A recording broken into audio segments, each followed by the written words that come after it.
So that's why. But as I said, guys, you're going to need, I've been practicing this shot. I've known about the Shane Van Boening shaft aiming system for a while. I've used it on occasion, but it's not really where I'm dialing down on this system, because I find that a lot of times these shots do come up and I miss them a lot, and it's just time for me now to put an end to it here, because too many times, guys, that you get these tough pots and we sell them out, all because you're not in our repertoire of shot skills. So these shots will help you to make tougher ones. If you guys would like to watch the video where I'm shooting from the end rail towards an object ball that is on the 3rd diamond, I will leave a link pinned in the description box below to my hybrid aiming system where I'm mixing fractional ball aiming with angle referencing. I'll pin that link in the description box below here. So switching to the other side, hopefully I can get a lot better consistency and result here. That was cleanly put down the rail. You can see that on this particular shot here, I don't think the object ball catch the rail at all. Oh no, it didn't. It went clean into the pocket. And notice that at this angle here, the cue ball is just going from side rail to side rail, just touching a diamond above where you're aiming. That's also a system, a reference system that I'm going to be coming up with, guys. I have quite a lot of videos coming out with positional play. There's just so many stuff coming out, guys. So if you are this far into the video, do not forget to leave a like on this one, and of course do not forget, guys, to subscribe, because I have some of the most fantastic aiming systems, reference systems, that's going to really supercharge your game to the next level here. Now finally on this side here, that one definitely did not cut cleanly down the rail. It did grab the rail slightly, but with the avoidance of any side spin whatsoever there, because of how cleanly the pot was, I hit the object ball almost accurately where I intended. But again, as I said, the correct speed and the correct stroke here will definitely say here get you results like that. But if you make that shot, guys, trust me, it's going to feel like magic here.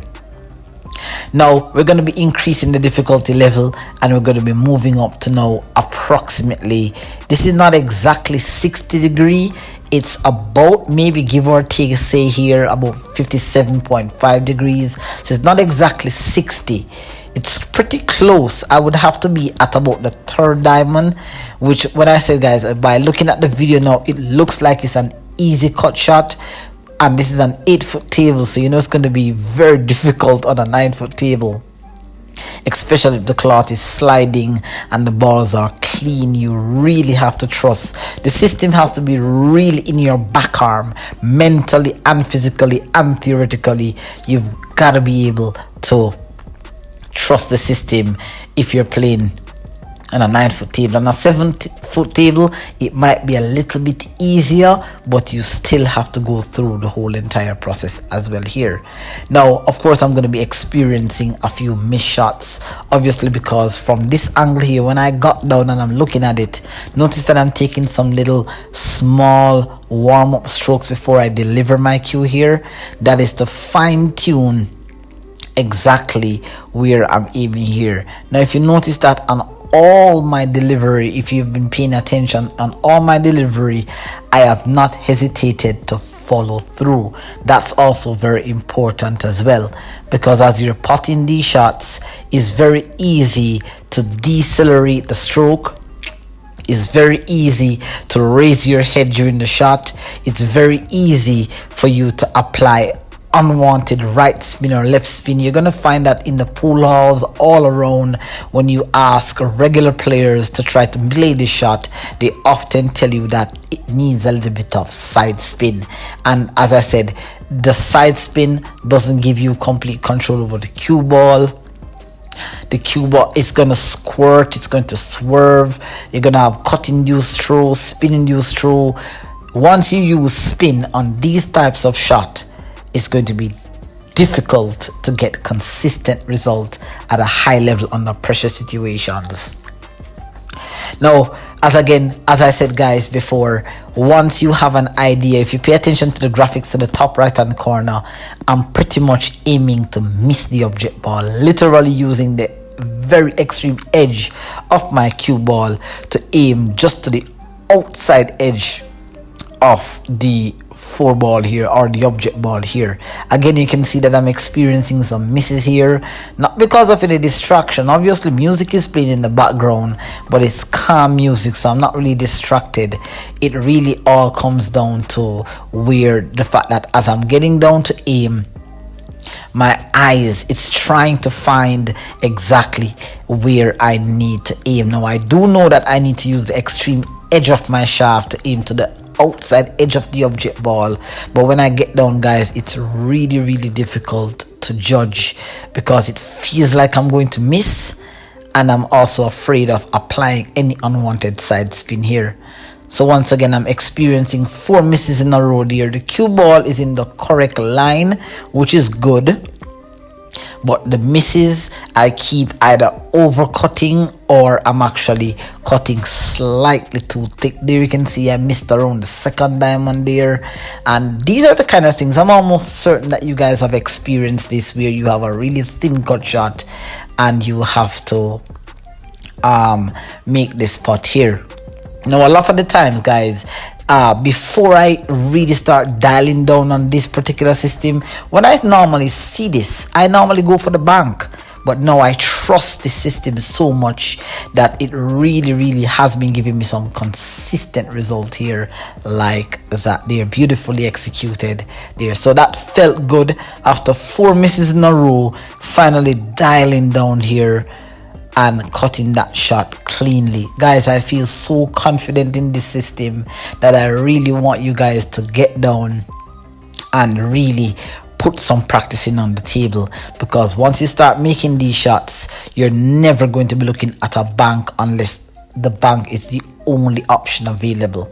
Now it's gonna break down your game as well, because remember that you're used to putting these shots by feel, but now you're adding a bit of precision and you're adding a system to these shots. So it's gonna break down your game a little bit. Your game is gonna drop, but once you get the hang of it, guys, once you start to get the feel, automatically you won't be thinking about the system anymore. You'll be thinking more about you're already going to know. Your eyes, your hands, your brain is going to tell you that you've made this shot several times in practice. This is what it feels like. This is the stance. When you get down, your brain is going to tell you, okay, yes, that's the correct spot. Shoot now, and you're going to make the shot here. But remember guys, if you're not practicing these types of shots, what you're going to find is that sometimes you make it, sometimes you don't, and at a consistent high level.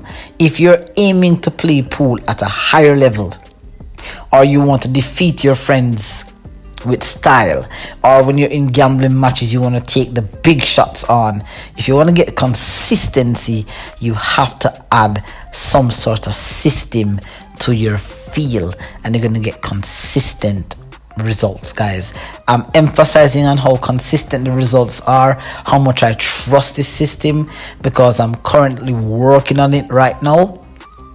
And I'm telling you guys, it has really given me the confidence to make these types of putts, guys. And like I said, I fully recommend this Shane Van Boening system, Shane Van Boening shaft aiming system. Now there's other variations to it. You could use fractional ball aiming, which is kind of what Shane does, but Shane, instead of using a quarter ball or 3/8 or 5/8 or 1/8, Shane divides his shaft into sections, and the thinner the cut is, the more the edge of his shaft he uses to aim towards the edge of the object ball. And if it's a thicker cut, he'll use more of the in between the center of his shaft and the edge of his shaft to get consistent result here. Alright, so for the final shot here, guys, this is approximately, as I said, 57.6 degrees there about. Of course, once it begins to come thinner, it becomes a more impractical shot where you're most likely going to want to go for the bank instead. But we're not going to be moving up to the impossible cut. We just want to keep it consistent here. These are the types of shots that you end up on when your opponent misses a bad shot and leave you tough, or you play such a bad shot and leave yourself on this thin cut. So now, guys, you see the demonstration, the misses, the success, the failures. On screen here is a preview of the video that I did where I'm aiming from the end rail towards, again, the third diamond. We were looking at 30 degree, 22.5 degree, 15 degree, and 0 degree cut shot. There's actually 2 videos, so I want you guys to check those out as well. You can really get some good results from that video as well. That video did pretty good, gained about 1,000+ views, so it's good that you guys can actually check that out here. Let's have a look at what is being said in this video. On the object ball, no matter where the object ball is, as long as you can predetermine a angle, or predetermine the angle of the shot, or even get close to the actual angle of the shot, you may be able to use these principles and skills to supercharge your ball. And there you can see, guys, check that video out when you're aiming from the end rail. This one was aiming from the side rail here. Now I might do a part 2 to this in a different version, making it a lot more cleaner to show you my upgrade, or to show you my improvements since making this video. Also make sure that you tune in, guys, because a lot more videos are coming out as it relates to this particular shaft aiming system. I am going to supercharge your game, your ball pocketing skills to another level as I'm improving. So do not forget to hit the subscribe button below. Continue watching. Thank you for the support, and I'll see you in the next video. Take care. Bye bye.